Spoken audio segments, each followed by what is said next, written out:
Racikan Berita 1. Assalamualaikum warahmatullahi wabarakatuh. Waalaikumsalam. Saya kira masalah pembongkaran pagar laut ini menarik dari sisi hukum dan sisi politik. Pertama, kita membacanya dalam dimensi yang luas, bukan soal hukum konsep, tapi ini juga soal politik. Oleh karena itu bacaannya harus tepat. Maksudnya adalah bahwa secara hukum, iya, bahwa membongkar itu menghilangkan bukti. Walaupun hukum bisa saja memperluas bukti itu bukan hanya pagar, bisa saksi, bisa video, bisa media sosial, berita-berita itu bukti. Memang bukti, fisik bukti. Tapi aspek politiknya adalah bahwa pembongkaran ini bisa berdimensi politik. Bisa saja itu bagian dari perlindungan kepada Puan ataupun Antoni, gitu, bahwa harapannya sudah selesai pembongkaran, selesai, maka jalan solusinya buat kita adalah harus dikombin, dikombinasikan, buktikan bahwa pembongkaran itu itikat baik dengan cara juga memproses orang-orangnya. Sudah gampang kok, si Sandi aja ngaku Marta Praja itu saya yang bikin, katanya nelayan yang bikin JRP, gitu kan. Udah ada pengakuan, tangkep dong. Kemudian juga sudah ada kepala desa pohon yang ngatur-ngatur, gitu kan. Saya kira tangkep itu, ambil keterangannya, gitu. Kemudian sebut-sebutan soal Lin Jaya, Ali Hanafiah, ada si Encun, gitu kan, sudah disebut-sebut namanya, periksa, tangkap. Jadi harus dikombinasikan antara pembongkaran, gitu, yang dengan segala alasannya, gitu kan, dengan proses pemeriksaan. Kalau misalnya tidak dikombinasikan, maka nanti pembongkaran itu ada dalam rangka melindungi, gitu. Masyarakat juga saksi. Nah, jadi saksi banyak kan, bukti itulah ya. Sekarang apakah uniknya Angkatan Laut ikut, gitu ya? Mungkin saja ini untuk perimbangan angkatan, tapi memang kompetensinya kompetensi laut. Itu dari sisi ini wajar kalau Angkatan Laut. Tapi Angkatan Laut itu kan perintahnya dari Panglima, gitu, dan Panglima dari Presiden, dan disebut nama Presiden. Baiklah, itu dalam rangka memberdayakan Angkatan Laut misalnya, yang selama ini mungkin Angkatan Darat atau Angkatan DKI misalnya, atau kepolisian, gitu kan. Saya kira ini juga bagian dari menegasi kepolisian, karena yang seharusnya menindak itu polisi air udara, gitu. Polisi ini yang menyidik dan meriksa, gitu kan, sampailah itu mengeksekusi, gitu kan, yang sudah disegel ya oleh KKP. Ini sudah disegel, memang juga ada masalah tuh hukumnya nanti, gitu, yang mungkin dimaksud oleh orang-orang KKP itu adalah masalah hukum. Yang sudah disegel nggak boleh dibongkar, gitu, itu masalahnya, gitu kan. Jadi nanti kriminal. Nah, mungkin saja apakah berani nih, gitu kan, KKP, gitu, karena itu kriminal katanya, sudah disegel dibongkar, ya dikriminalkan itu Angkatan Laut. Silahkanlah kriminalkan Presiden. Rame negara ini. Ini membuktikan bahwa kasus PIK 2 dengan jembatan pagarnya lautnya adalah kasus yang berdimensi hukum dan politik, gitu. Oleh karena itu, menurut saya tindakannya bukan hanya tindakan hukum, tapi tindakan politik juga. Ujungnya bukan orang-orang pelanggar hukum etik-etik saja yang diproses, tapi pelanggar politik gedenya, oligarki.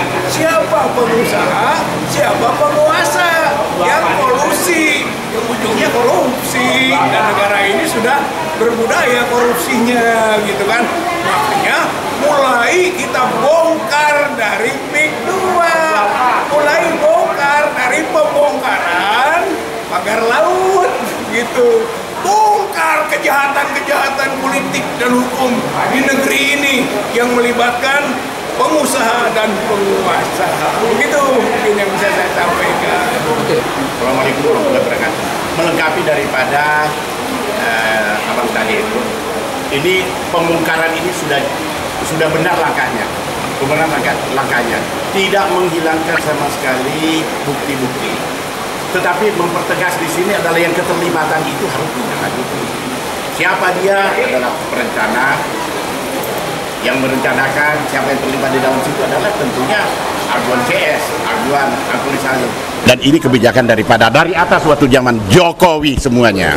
Ini harus dilibatkan semua. Dan siapa pelaku di bawah ini adalah perusahaan-perusahaan itu dipanggil, dipanggil, diperiksa. Jangan didiamkan begitu. Ini ranahnya sebetulnya ranahnya polisi.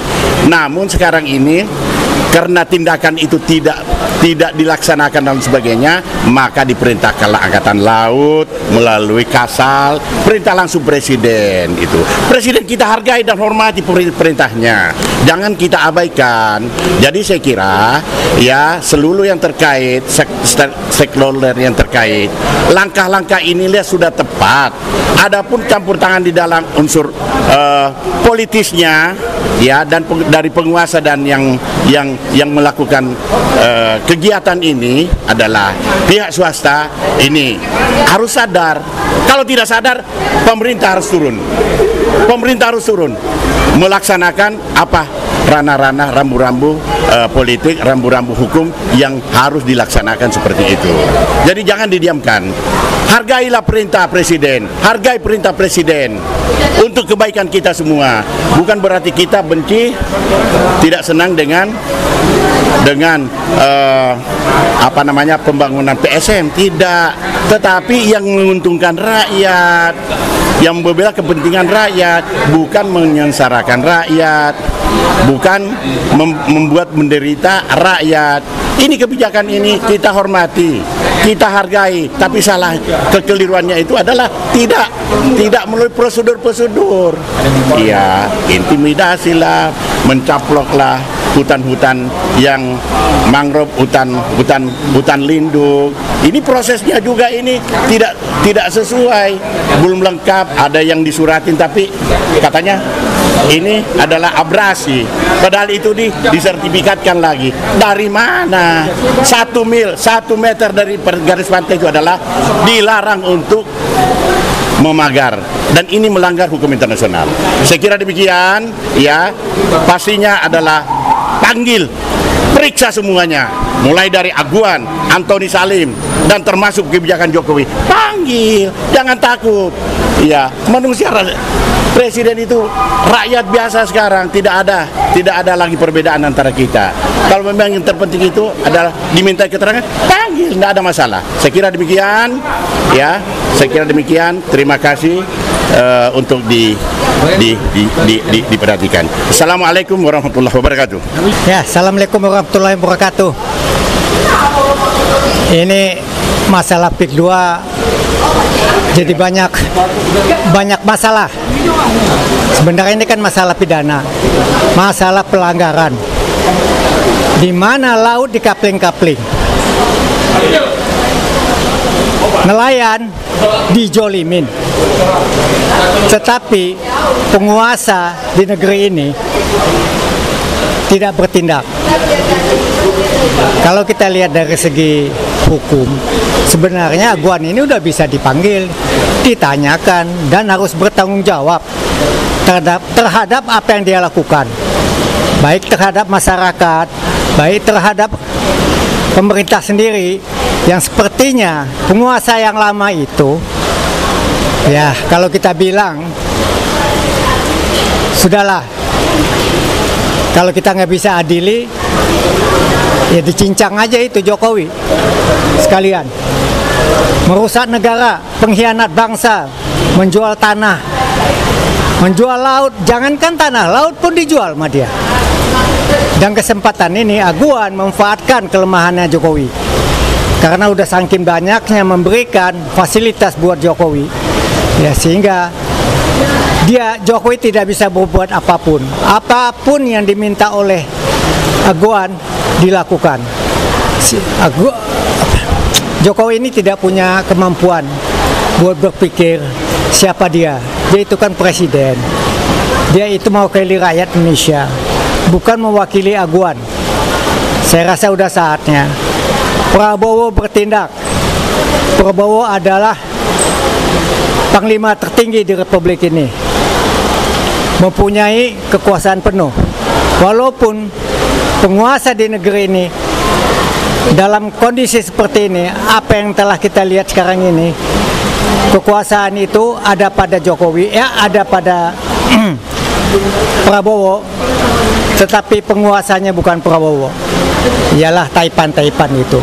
Saya rasa rakyat harus bertindak. Kami dukung Prabowo untuk berbuat apapun demi rakyat Indonesia. Assalamualaikum warahmatullahi wabarakatuh.